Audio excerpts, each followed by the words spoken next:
उपवास के बारे में। हालेलुया। कौन कौन फास्टिंग रखता है? जाओ बाप, तो सारी कलीसिया फास्टिंग रखती है। जोरदार ताली बजाओ। अच्छा, फास्टिंग कैसे रखते हैं? एक एक करके मुझे बताओ, फास्टिंग कैसे? बताओ भैया। हाँ बताओ। जब मैं फास्टिंग रखती हूँ ना, रात को 12 बजे से ना 12 बज जाते हैं ना रात को, तो उसके बाद मैं कुछ भी नहीं खाती। फिर है ना मैं 12 बजे से लेके सुबह ना एक बजे तक है ना मैं भूखी रहती हूँ। अच्छा। फिर उसके बाद है ना 1 बजे मैं खोल लेती हूँ। Very good. चलो, एक फास्टिंग ये भैया। और मैं ऐसे एक एक करके बताओ। मैं ऐसे रखती हूँ, 4 बजे रखूंगी सुबह की। उसके बाद उठूंगी मुंह धो के, मतलब नहा धो, बस चाय वाय भी कभी कभार, तो जब कुछ ज्यादा ही परेशानी होती ना, कुछ विषय के लिए रखती हूँ, तो ना पानी ना चाय कुछ भी नहीं रखती जब तक 4 बजे तक ही रखूंगी। 4 बजे तक रखूंगी और उसके बाद ही मैं खाना पीना खाऊंगी। चलो, बहुत अच्छी बात। इसलिए मैं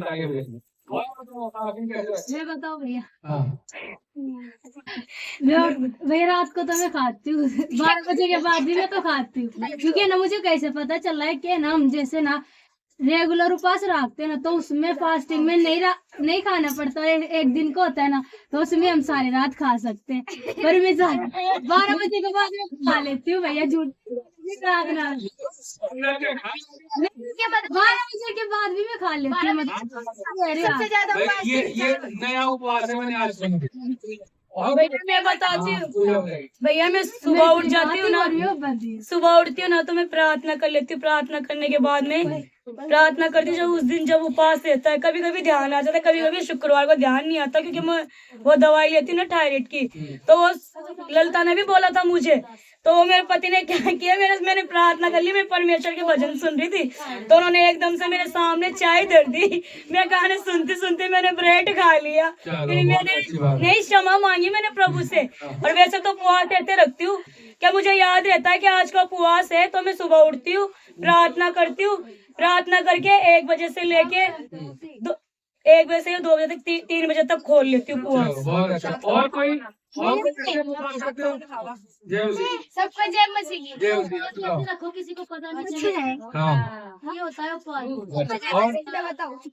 हाँ, नहीं, जैसे तुम रखते हो वैसे मुझे बताओ, फिर मैं तुम्हें बताऊंगा। मैं तो ऐसे रखती हूँ, पहले सबसे पहले नहा लिया, धो लिया, उसके बाद है ना जब फिर मैं चाय रखती हूँ आगे। फिर उसके बाद है ना मैं प्रार्थना करती हूँ, अपनी जो भी विशेष जो भी प्रार्थना सब करने के बाद उसके बाद फिर मैं ये भी अपने आप में शपथ खाती हूँ कि आज मैं किसी से भी ना ऊंची आवाज में बात करूंगी, ना किसी से बुरा सुनूंगी, ना बुरा बोलूंगी, और ना मुंह से किसी के लिए बुरा निकाल, क्योंकि मैं फास्ट में हूँ। और है ना उसके बाद फिर ऐसे करती हूँ, प्रार्थना हो जाती है, सब करते हो जो कनिष्ठा करते ना ले लिया, जब बोलती हूँ जब पूरी कनिष्ठा के बाद जाके सबके साथ मिलकर प्रार्थना कर बाद में चाहे 4 बजे चाहे 5 बजे, और मेरे को बहुत सुकून मिलता है जब मैं ना फास्टिंग रखती हूँ, और हर विशेष प्रार्थना मेरी प्रभु सुनता है।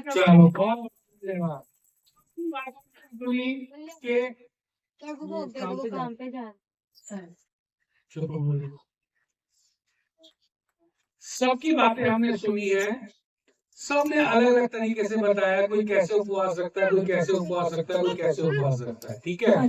लेकिन उपवास कैसे रखना चाहिए जो कि परमेश्वर ग्रहण करे, है ना, वो आज हम सीखेंगे कि उपवास कैसा रखना चाहिए।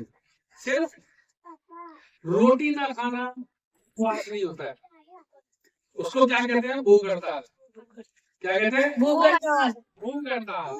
अगर रात को 12 बजे और अगले दिन तक हमने रोटी नहीं खाई, हम चुपचाप बैठे रहे और हम जाके पड़ोसी के कान में चुगलियां करने लगे बहुत सारी, हैं? और हम बाहर जाके किसी को मस्त वाली गालियां बकने लगे, हैं? हमने कुछ नहीं खाया, लेकिन हमने बाहर जाके एक बहन को, एक माँ को खूब सारी गालियां बके बराबर कर दिया। हमने कुछ नहीं खाया, हमने बाहर जाकर पड़ोसी से खूब सारी लड़ाइयां कर ली। हमने कुछ नहीं खाया, हमने बाहर जो बच्चे घूम रहे थे उनको पकड़ के पीट दिया। हमने कुछ नहीं खाया, हमने अपने पति को इतनी सुनाई कि बेचारा बिना रोटी खाए घर से चला गया। हमने उपवास रखा, हमने कुछ नहीं खाया, हमने अपनी सास को खूब सारी गालियां दे दी। हमने कुछ नहीं खाया, हमने अपने बच्चों को खूब सुना दिया। हमने कुछ नहीं खाया, हमने खूब भर भर के लड़ाई कर ली। और शाम को जब उपवास खोलने का टाइम हुआ तो हमने कहा आहा, मैंने आज सारे दिन उपवास रखा, मैं खाना खाया। तो बाइबल क्या बताती है, ऐसा उपवास परमेश्वर ग्रहण नहीं करता। हालेलुया। और हम तकरीबन ऐसा ही कलीसिया में उपवास रखते हैं। कोई या तो किसी को देखा नहीं रखता है कि उसने उपवास रखा, मैं भी रखूंगा। उसने 2 दिन का रखा, मैं 3 दिन का रखूंगा। उसने 10 दिन का रखा, मैं 20 दिन का रखूंगा। उसने 5 दिन का रखा, मैं 15 दिन का रखूंगा। तो ऐसे उपवास को परमेश्वर ग्रहण नहीं करता। हालेलुया। परमेश्वर कैसे उपवास को ग्रहण करता है पता है? भूख हड़ताल को ग्रहण नहीं करता। जो हम रखते हैं वो क्या है? भूख हड़ताल। हम अपने पेट को भूखा मारते हैं और जुबान से तलल तलल तलल तलल तलल तलल, जो यहाँ होता है सब मुंह से बाहर, जो यहाँ होता है सब मुंह से बाहर, जो यहाँ होता है सब मुंह से बाहर कर देते हैं। तो वो उपवास नहीं हुआ, वो क्या हुआ? एक भूखे व्यक्ति के मुंह से गालियां। क्या हुआ? एक भूखे व्यक्ति के मुंह से लड़ाइयां, एक भूखे व्यक्ति के मुंह से बदजुबानी। तो उसको क्या परमेश्वर उपवास मानता है? बाइबल बोलती है मैं ऐसे उपवास को उपवास नहीं मानता। परमेश्वर साफ साफ बोल देता है कि तुम उपवास रखते हो और एक दूसरे को भूसे मारते हो, तुम उपवास रखते हो एक दूसरे को लड़ाइयां करते हो, तुम उपवास रखते हो और अपने पति को मारते हो, तुम उपवास रखते हो घर में झगड़े करते हो, तुम उपवास रखते हो तुम अपने पड़ोसियों को लड़ाइयां करते हो, तुम उपवास करते हो तुम व्यभिचार करते हो, तुम उपवास करते हो तुम अपनी मनोकामनाओं को पूरा करते हो। हालेलुया। ऐसे उपवास को परमेश्वर उपवास मानता ही नहीं। परमेश्वर किस उपवास की उत्तर देता है? जब हम पुराने नियम में क्या होता था? पुराने नियम में जब नीनवे शहर के ऊपर परमेश्वर का दंड आया और वहां पर किसको भेजा? योना। जल्दी बताओ, मछली के पेट में कौन था? योना। योना। योना को परमेश्वर ने भेजा कि मैं नीनवे देश को नाश कर दूंगा, जाके उनको बोल दे। अब योना बेचारा जानता था कि परमेश्वर नाश नहीं करेगा, क्योंकि परमेश्वर हमें बदलने का मौका बार बार बार बार देता है, जब तक कि हम बदलते नहीं है। जब हम ढीठ हो जाते हैं, हम कहेंगे हम नहीं बदलेंगे, तो परमेश्वर कहेगा अब तू मेरे काम का है ही नहीं, अब तो मैं तुझे छोड़ दूं। जब परमेश्वर ने योना को बोला कि तू नीनवे को जा, तो वो जहाज पकड़ के कहाँ चला गया? तर्शीश चला गया। भेजा उसको कहीं और पहुंच गया कहीं। परमेश्वर ने समुद्र में भूचाल ला दिया, समुद्र की लहरें बड़ी बड़ी उठने लग गई। लोग जो उसमें जहाज में थे उन्होंने कहा भाई क्या हो रहा है, कौन पापी है इसके अंदर?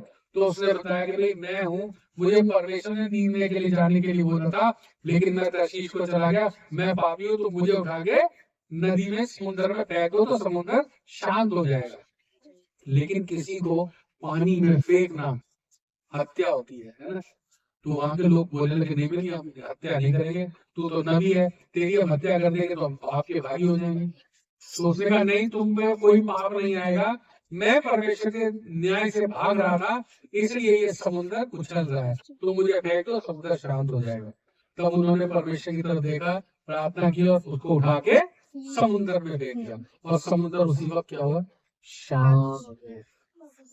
और जैसे ही योना गिरा, मछली आई उसको मुंह में लेके चली गई, और वो 3 दिन तक मछली के पेट में घूमता रहा।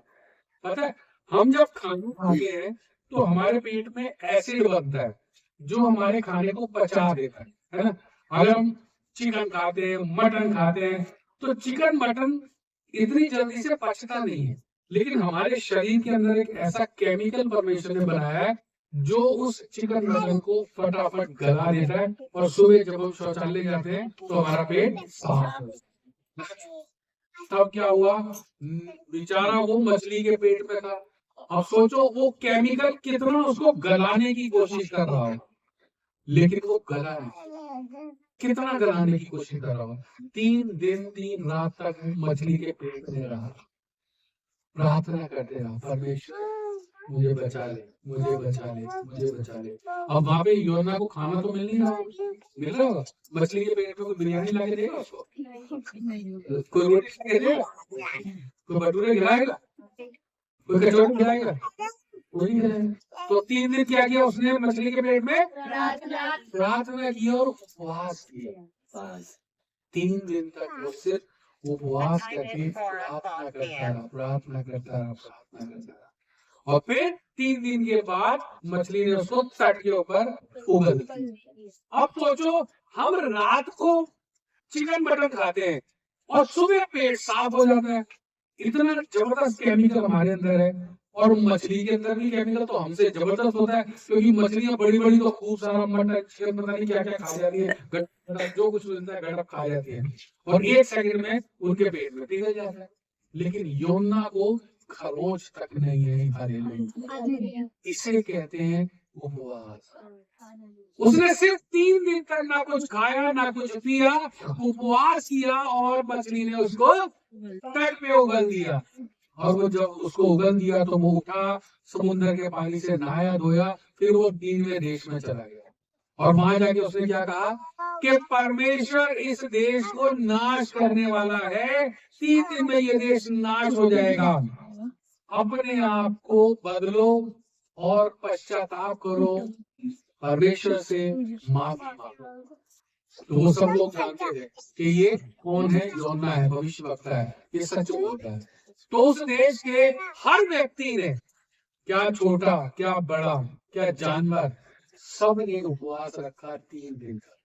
और उन्होंने कैसा उपवास रखा, ये नहीं कि उपवास रखे बाहर खेत में जाके लड़ाइयां कर रहे हैं, उपवास रखे जाके पड़ोसी का सर फोड़ रहे हैं, उपवास रखे अपने मुंह से गंदी गंदी गालियां बक रहे हैं। किसी ने ऐसा नहीं, सब के सब चुप हो गए। पूरे नीनवे देश के अंदर शांत हो गए, शांत हो गए, अपने अपने घर में थे वहीं बैठ गए। किसी ने अपनी चौधरापन नहीं दिखाया, कोई चौधरी नहीं बना, सब अपने घर में बैठ गए और अपने घर में बैठ के उपवास करने लगे। और उपवास करके उन्होंने कुछ बोला नहीं, कुछ लड़ाई नहीं की, सिर्फ प्रार्थना की। और 3 दिन तक कुछ भी ना खाया ना कुछ पिया। और जैसे ही 3रा दिन पूरा हुआ, योना को परमेश्वर ने बोल दिया कि भाई अब मैं इस देश को नाश नहीं करूंगा। योना को गुस्सा आ गया, वो कहता मुझे पता था तू इनको नाश नहीं करेगा, इसलिए मैं यहाँ नहीं आ रहा था।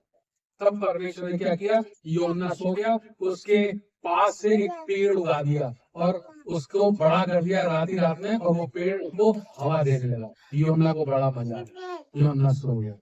और जब सुबह देखा तो एक कीड़ा आया, तो कीड़ा जैसे आया पेड़ पे लग गया और पेड़ को खा गया, और वहां से पेड़ खत्म हो गया। तो योना को जब धूप लगी, जैसे आंचल को धूप लगी है ऐसे ऐसे हो रही है ना, तो योना को धूप लगी, उसकी आंख खुल गई, उसने कहा पेड़ कहाँ गया, उसे गुस्सा आ गया एकदम से। तब परमेश्वर ने उससे कहा कि तूने पेड़ उगाया, उसने कहा नहीं। कि तूने पेड़ को पानी दिया था, बोले नहीं। किसने उगाया था, परमेश्वर ने। और किसने हटा दिया, परमेश्वर ने। तो तुझे गुस्सा क्यों आ रहा है भाई, जो परमेश्वर की चीज है उसने दी, उसने ले ली, हालेलुया, है ना। तब परमेश्वर ने योना से क्या कहा था, ये तो इतना बड़ा देश है, हजारों लोग यहाँ रहते हैं, हजारों बच्चे हैं, हजारों औरतें हैं, हजारों जानवर हैं, मैंने इनको पैदा किया, मैं कैसे मार दूं इनको, हालेलुया, मैं इनका खात्मा कैसे कर दूं, हालेलुया। तब योना को समझ में आ गया कि परमेश्वर किसी के साथ अन्याय नहीं करती। 3 दिन योना ने मछली के पेट के अंदर रह के उपवास किया, और नीनवे देश ने 3 दिन तक कुछ भी ना खाया ना कुछ पिया। उन्होंने सबने अपने घर में उपवास किया। और सारे के सारे बच गए और परमेश्वर ने नीनवे देश को नाश नहीं किया। इसको कहते हैं उपवास। हम जो उपवास रखते हैं वो हम रखते हैं भूख हड़ताल। क्या रखते हैं? भूख हड़ताल। और जबकि बाइबल बोलती है जब तू उपवास रखे तो नहा धो, सर में तेल लगा, पड़ोसी को भी नहीं पता लगना चाहिए कि तूने उपवास रखा है, और कमरे में जा और प्रार्थना कर, तब मैं तेरी सुनूंगा। हालेलुया। अब योना कहाँ गया बेचारा? मछली के पेट में 3 दिन तक प्रार्थना करता रहा। तो मछली के पेट में जब एसिड डाला था उसको पिघलाने के लिए, और वो पिघल नहीं रहा था, तो वो कितनी स्ट्रॉन्ग प्रार्थना कर रहा हूँ, है ना? हमारे पेट में एक चिकन जाता है, अगले दिन साफ हो जाता है, पॉटी के रास्ते में बाहर निकल जाता है ना? और योना मछली के पेट में 3 दिन तक पड़ा रहा और वो गला ही नहीं आ रही। क्यों? वो उपवास कर रहा था। और नीनवे के देश के लोगों ने उपवास किया, वो सारे के सारे बच गए। इसीलिए उपवास का मतलब होता है हमारे दिल में जब अंदर से हमारी आत्मा बोले ना कि आज हमें उपवास करना। ऐसा नहीं कि शुक्रवार आएगा तो उपवास रखेंगे, शुक्रवार आएगा तो उपवास रखेंगे, शुक्रवार आएगा तो उपवास रखेंगे, ऐसा नहीं। सोमवार को भी रख सकते हैं, मंगलवार को भी रख सकते हैं, बुधवार को भी रख सकते हैं, कभी भी रख सकते हैं। जब हमारी आत्मा हमसे बोले, आत्मा कब बोलती है पता है? आत्मा जब बोलती है जब हमारे अंदर कुछ टूट जाता है, जब हमारे अंदर कुछ खत्म हो जाता है, जब हमारे अंदर कुछ दुख आ जाता है, जब हमारी समस्या का कोई समाधान हमें मिल नहीं रहा होता है, तब हमारी आत्मा कहती है नहीं, अब मैं उपवास करता हूँ। तब इंसान को उपवास करना चाहिए। अब योना को मछली के पेट में फेंक दिया तो वो उपवास में बैठ गया, है ना? उसको पता था अगर मैं उपवास नहीं रखूंगा यहाँ पे तो मछली का जो केमिकल है मुझे गला देगा, मार देगा, और ये पार्टी रहेगी और मैं बाहर होगा। लेकिन उसने उपवास रखा, 3 दिन तक कुछ खाया ना पिया, परमेश्वर ने उसको केमिकल से बचा लिया। नीनवे देश के लोगों ने उपवास रखा, परमेश्वर ने अपने गुस्से से उनको बचा लिया। अगर हम भी ऐसा उपवास रखेंगे तो परमेश्वर जरूर बचाएगा। अगर भूख हड़ताल करेंगे रात को 12 बजे कि नहीं 12 बजे से हमारा उपवास है, अगले दिन तक हम कुछ नहीं खाएंगे, लेकिन सुबह उठे अपने पति को गालियां बकनी, अपने बच्चों को लड़ाइयां कर दी, पड़ोसी के जाके कान में फूंक दिया, तो वो उपवास नहीं होता है। उसको क्या कहते हैं? भूख हड़ताल। भूख हड़ताल करना और लड़ाई करना वो उपवास नहीं होता। इसलिए हमेशा सारे स्टूडेंट याद रखें, सारे बच्चे बड़े याद रखें कि जब तक मन से ना हो तब तक उपवास ना रखें, और जब मन में हो तब अपने आप को उपवास रखने से रोके ना, और अपने मुंह पे क्या लगा रहे? टेप। क्या लगा रहे? क्या लगा रहे? टेप। कुछ नहीं बोलना, किसी को कोई गाली नहीं बकनी, किसी को कोई बुरा भला नहीं बोलना, खासकर अपने पति को तो बिल्कुल नहीं बोलना, क्योंकि जो औरतें उपवास रख के अपने पति बातें बोलती है उनका उपवास कभी सफल नहीं होता, बिल्कुल नहीं होता। क्योंकि आदम की पसली से हव्वा को बनाया गया, हव्वा की पसली से आदम को नहीं बनाया। अगर औरत चाहती है कि मेरे घर में शांति हो तो अपनी जुबान पे टेप लगा के रखे, जो कि औरतें नहीं लगाती, बिल्कुल नहीं लगाती। मुझे पता है जहाँ 4 औरतें बैठी होती हैं वो इतनी बातें करती है, इतनी बातें करती है कि वहाँ पे बैठे बैठे आग सुलग जाती है, पर्दे पड़ जाए और लड़ाई की कोई ना कोई वजह पैदा हो जाती है ना?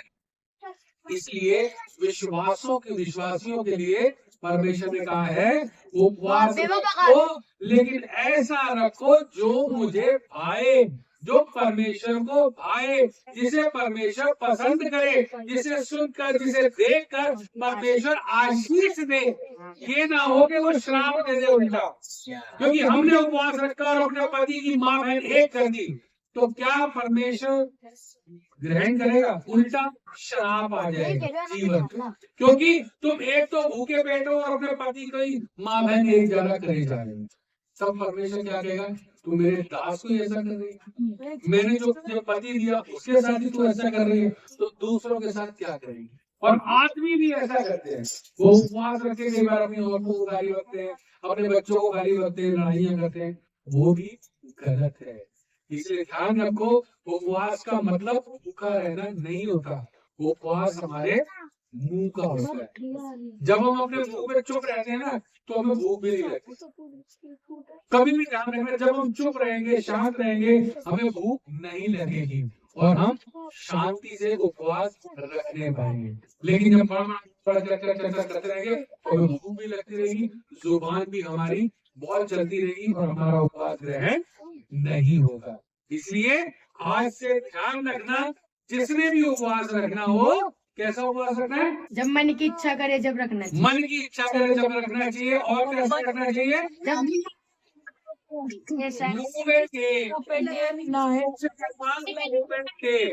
किसी से लड़ाई नहीं करनी, किसी को बुरा नहीं बोलना। भैया जो हम 4 बजे का उपवास रखते हो हम ठीक रखते हैं ना? देखो मुझे नहीं पता तुम कैसा रखते हो, नहीं बता रहे, जैसे हमने 4 करते हो तो सब बेकार है। तो भैया खा सकते हैं। भैया का मैं क्या कह रहा हूँ, तुम 4 बजे रखो, 5 बजे, 12 बजे रखो। मैंने अभी क्या भैया आपसे कहोगे मैं सभी कुछ अभी बता तो दियो भैया। तो ध्यान से सुनो, उपवास का मतलब है तुम चाहे 4 बजे खाना खाओ, चाहे 5 बजे खाओ, चाहे 6 बजे खाओ, लेकिन जुबान से कुछ ना बोलो, गलत ना बोलो, बुरा ना बोलो। समझ आई? नहीं रखा कि तुम खानों का बुखा रहे हो, तुम क्या कोई फर्क नहीं पड़ता, लेकिन अपनी जुबान से गालियां नहीं बकनी, अपनी जुबान से चुगलियां नहीं, अपनी जुबान से लड़ाइयां, तब हमारा उपवास क्या होगा? कभी